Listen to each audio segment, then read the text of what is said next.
What's up, guys? Welcome back to my channel. It's Friday, and so it's time for What the Fitness.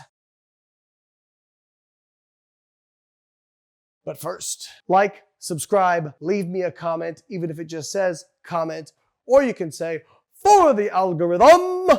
So this week, we have another one of our favorites. Last week, we had Mark Hyman, but jockeying for all-time #1 appearances on What the Fitness is Dave Asprey. And yes, we will use the term spray every time. All right, Mr.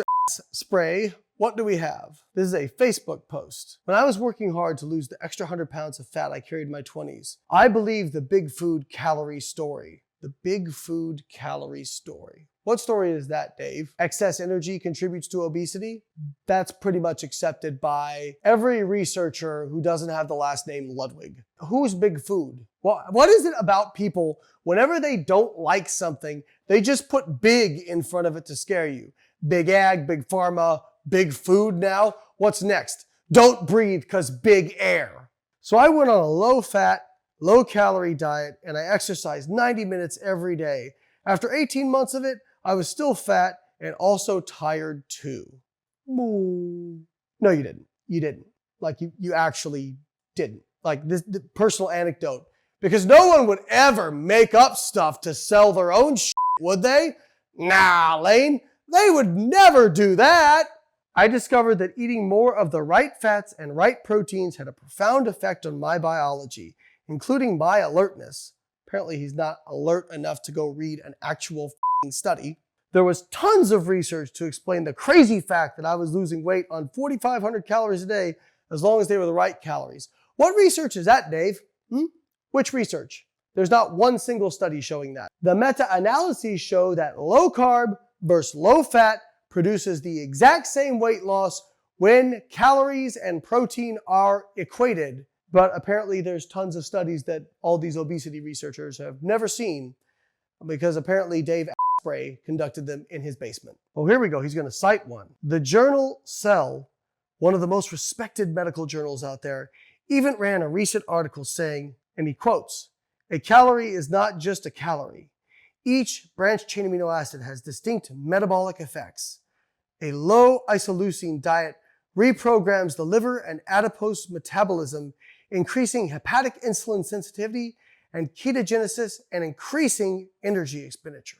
That is real science. So the next time a hangry fitness influencer tells you to drink a Diet Coke because Newton's law, they missed the point. Appreciate the shout out, Dave. Understand that your rate of weight loss or gain and cravings is more controlled by what and when you eat, not how much.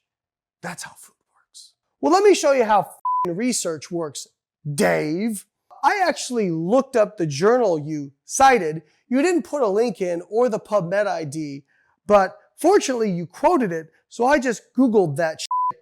And interestingly, you're like a low carb, high fat, high protein guy. So I'm not sure what point you're making, since the researchers said, and I quote, "Our results reveal isoleucine is a key regulator of metabolic health and the adverse metabolic response to dietary branched-chain amino acids, and suggests reducing dietary isoleucine as a new approach to treating and preventing obesity and diabetes." They took mice and fed them low-leucine diets and saw weird stuff.